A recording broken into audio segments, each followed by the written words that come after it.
बिस्मिल्लाहिर्रहमानिर्रहीम। अस्सलाम वालेकुम नाज़रीन इकराम, मैं हूं मखदूम शाहबुद्दीन और आप देख रहे हैं मेरा फेसबुक और यूट्यूब चैनल। उम्मीद करता हूं आप सब लोग बखैर वाफियत होंगे और जहां भी होंगे अपने अहले खाना समेत खुश भी होंगे और महफूज भी। नाज़रीन इकराम, फिर से वही जंग और फिर से वही बगावत।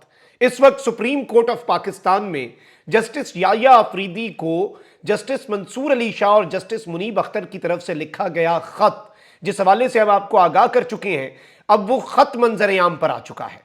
और इस सब में जुडिशल कमीशन इजलास एक जानिब तो शुरू हो चुका है, लेकिन इस इजलास से पहले अब तक का सबसे बड़ा सरप्राइज जस्टिस मंसूर और जस्टिस मुनीब ने दिया है जस्टिस याया अफरीदी को। इस सब के अंदर इससे भी बड़ी खबर यह है कि सुप्रीम कोर्ट में जस्टिस मंसूर अली शाह को अक्सरियत हासिल है और इस वक्त जो नंबर गेम है सुप्रीम कोर्ट ऑफ पाकिस्तान की, वो जस्टिस मंसूर अली शाह और जस्टिस मुनीब अख्तर के हक में है। यह बहुत बड़ी खबर है जो मैं आपके सामने रख रहा हूं। और इस वक्त जुडिशल कमीशन का जो इजलास है उसमें नंबर गेम्स का क्या मामला है और उसमें क्या कुछ एक्सपेक्ट किया जा सकता है, उस हवाले से भी तफसीलात बहुत ज्यादा अहमियत की हामिल हैं। नाज़रीन इकराम, जस्टिस याया अफरीदी साहब ने आते साथ बहुत अच्छे इकदाम किए और जो इकदाम अच्छे होते हैं उनकी तारीफ करनी चाहिए। फुल कोर्ट इजलास बुलाया उन्होंने, जो प्रैक्टिस एंड प्रोसीजर कमेटी है उसमें से जस्टिस अमीनुद्दीन को निकाल बाहर किया, जस्टिस मुनीब अख्तर को वापस उसमें एडअप कर दिया और इस तरह से दीगर बहुत से ऐसे इकदाम जस्टिस याया अफरीदी ने आते साथ किए जो इस जानिब एक बहुत वाज़ेह इशारा थे कि जस्टिस याया अफरीदी मामलात को ठीक अंदाज में लेकर चलना चाहते हैं। जस्टिस मुनीब को चाहे प्रैक्टिस प्रोसीजर कमेटी में वापस शामिल करने का मामला हो, जस्टिस मंसूर अली शाह का केस मैनेजमेंट सिस्टम इंप्लीमेंट करना हो, डिस्प्यूट रेजोल्यूशन कमेटी का सरबराह जस्टिस मंसूर अली शाह को बनाना हो, या जुडिशल कमीशन के अंदर जस्टिस मंसूर और जस्टिस मुनीब को भी तैनात करना हो, ये सारी की सारी चीजें जस्टिस याया अफरीदी ने आते साथ की। लेकिन इसमें मिनिमम अब ये लग रहा है कि जस्टिस याया अफरीदी ये एक्सपेक्ट कर रहे थे कि ये दो मुअज़्ज़ज़ जज साहिबान जो हैं ये 26वीं आईनी तरमीम वाले शजरे ममनुआ की तरफ नहीं जाएंगे, क्योंकि देखें सिंपल सी बात है कि 26वीं आईनी तरमीम के खिलाफ दरखास्तें जो सुप्रीम कोर्ट में हैं, अगर वो फिक्स होती हैं और 26वीं आईनी तरमीम कलअदम हो जाती है तो 26वीं आईनी तरमीम की सूरत में और 26वीं आईनी तरमीम के तनाजुर में जो एक पार्लिमानी कमेटी बनी थी जिसने 3 जजेस में से जस्टिस याया अफरीदी साहब को चीफ जस्टिस बनाया था, वो तमाम तर फैसले कलअदम हो जाएंगे और ऑटोमेटिकली जस्टिस याया अफरीदी पाकिस्तान के चीफ जस्टिस नहीं रहेंगे और डी फैक्टो ऑटोमेटिक पाकिस्तान के chief justice justice Mansoor Ali Shah बन जाएंगे। यानी कि 26वीं आनी तरमीम का मामला जस्टिस याया अफरीदी साहब जो है उनकी अपनी एग्जिस्टेंस और बतौर चीफ जस्टिस अब काम करते रहने का भी मामला बन चुका है, डायरेक्टली लिंक्ड है, डायरेक्टली प्रोपोर्शनल है।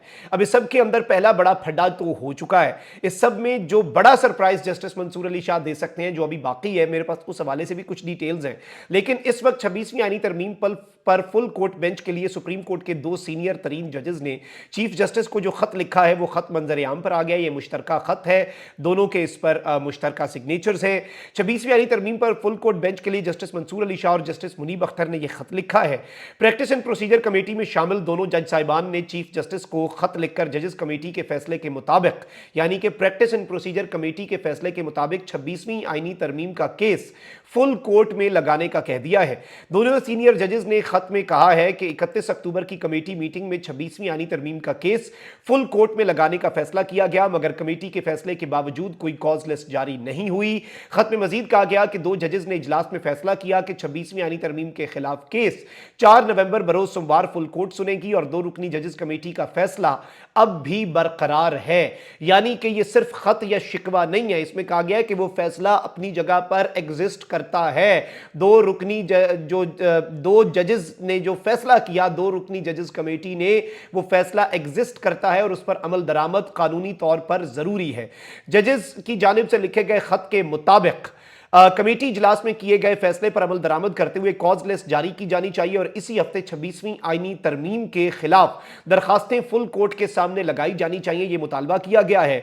जस्टिस मंसूर और जस्टिस मुनीब ने अपने खत में 31 अक्टूबर की मीटिंग के मिनट्स जो है वो रजिस्ट्रार को वेबसाइट पर जारी करने की भी हिदायत कर दी हुई है। I think this is also something very big and very symbolic. इस चीज को हम इग्नोर कतन किसी भी सूरत अंडर ऑल सर्कमस्टांसेस हम इस मामले को इग्नोर नहीं कर सकते। लेकिन इस वक्त नाज़रीन कराम ये बताया जा रहा है कि जुडिशल कमीशन के इजलास से कबल जजेस की जो लड़ाई है और इसमें मीटिंग के मिनट्स जो है जस्टिस मुनीब और जस्टिस मंसूर के, वो भी मंजर आम पर आ चुके हैं। बस वो अभी सुप्रीम कोर्ट ऑफ पाकिस्तान की वेबसाइट पर जारी नहीं हुए। लेकिन इसमें अहम तरीन चीज यह है कि जस्टिस मंसूर अली शाह और जस्टिस मुनीब अख्तर इस वक्त कॉन्फिडेंट हैं।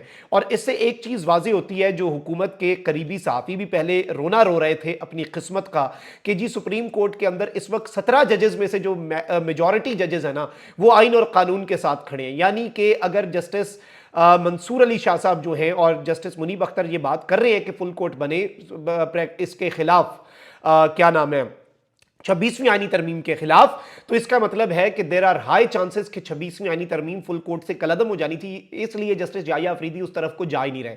इसी वजह से अब आप समझें कि इसी वजह से यहीं से बात समझ आती है कि क्यों ये सब कुछ किया जा रहा है और ये मामला इस तरफ को क्यों जा रहा है। और 17 से सुप्रीम कोर्ट के जजेस की तादाद कल रात को, रात की तारीकी में 34 क्यों की गई है, ताकि सुप्रीम कोर्ट में फुल कोर्ट अगर कल को कोई बैठती भी है, लेकिन अभी तो वो जज नहीं आए।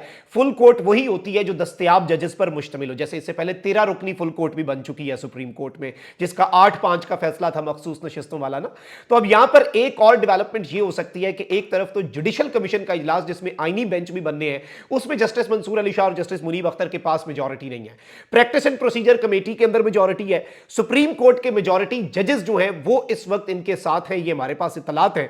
अब यहां पर एक और बड़ा काम हो सकता है, जो सबसे बड़ा सरप्राइज जो है वो होगा, और इससे बड़ा सरप्राइज आई डोंट थिंक हो सकता है, वो ये है कि इस वक्त जस्टिस मंसूर अली शाह और जस्टिस मुनीब अख्तर कहें कि जी जजेस की कमेटी के फैसले के तनाजुर में फुल कोर्ट बन चुकी है, तमाम तर जजेस आए और इस फुल कोर्ट के अंदर बैठे। उस सूरत में एक आप कह सकते हैं कि दो पैरेलल सुप्रीम कोर्ट्स की तरफ मामला जो है वो जा सकता है। और अभी तो इख्तलाफात जो हैं वो मजीद बढ़ने हैं, चीजें जो हैं वो बहुत आगे जाएंगी, और अब बात निकली है तो बहुत दूर तक जाएगी। जस्टिस याहिया अफरीदी का पहला हफ्ता बहुत बेहतरीन रहा, लेकिन दूसरा हफ्ता उनका बतौर चीफ जस्टिस शुरू होते ही बहुत बड़ी कंट्रोवर्सी ने, बहुत बड़े तनाजे ने, बहुत बड़े फड्डे ने उन्हें आ घेरा। लेकिन इस वक्त मैं आपको यह बता दूं कि बहुत से जो हुकूमती साथी ना वो ये बात कर रहे हैं कि जी जस्टिस याहिया अफरीदी को देखना चाहिए कि इन्होंने डस लिया जस्टिस याहिया अफरीदी को भी, इन दो जज साहिबान ने ये कर दिया वो कर दिया। बट आई थिंक कि इस पूरी की पूरी सिचुएशन में जो ऑन ग्राउंड सिचुएशन है, जुडिशल कमीशन का इजलास बहुत इंपॉर्टेंट हो जाएगा। उसमें आज जस्टिस मंसूर और जस्टिस मुनीब अख्तर जो है वो 26वीं आईनी तरमीम के तहत बनाया गया ये जुडिशल कमीशन का जो इजलास है, क्या इसमें वो अपनी इनपुट देंगे या फिर वो ये मुतालबा करेंगे कि पहले इसके ऊपर फुल कोर्ट फैसला करे कि ये 26वीं आईनी तरमीम दुरुस्त है भी या नहीं। सुप्रीम कोर्ट के मामलात में खुल्लम खुल्ला ये ब्लेटेंट वायलेशन भी है कॉन्स्टिट्यूशन की, और कॉन्स्टिट्यूशनल चीज़ों से निकल कर ये सब कुछ किया गया है। तो इस सब में बहुत कुछ उड़ भी सकता है, लेकिन अभी भी गेम जो है, देखिए कश्तियां जलाई हैं जस्टिस मंसूर अली शाह और जस्टिस मुनीब अख्तर ने, ये चीज़ याद रखिएगा। काजी साहब तो जा रहे थे, उनसे अगर कोई फड्डा या कोई इस तरह का मामला होता तो काजी साहब का मामला डिफरेंट था। काजी साहब का इशू जो है वो बहुत मुख्तलिफ था, लेकिन अब जो इशू है वो बहुत ही ज्यादा डिफरेंट है, क्योंकि अब मामला 3 साल के लिए जस्टिस याहिया अफरीदी आए हैं। आउटगोइंग के साथ फड्डा is not that difficult, but incoming के साथ ये अब बड़ा लंबा चलेगा फड्डा। इसका यही मतलब है कि जस्टिस मंसूर अली शाह और जस्टिस मुनीब अख्तर ने कुछ सोच कर ये सब कुछ किया है, और ये मामला इतना भी सादा नहीं है जितना सादा हमें लग रहा है। और ये बात निकली है तो अब बात बहुत दूर तक जाएगी, और जुडिशल कमीशन के इजलास के हवाले से अगला व्लॉग इंशाल्लाह मैं सुप्रीम कोर्ट से करता हूं और आपको अपडेट करता हूं कि उसमें क्या डेवलपमेंट्स होती हैं। कमेंट सेक्शन में राय का इजहार जरूर करें। अपना बहुत ख्याल रखें। अल्लाह निगहबान, पाकिस्तान जिंदाबाद।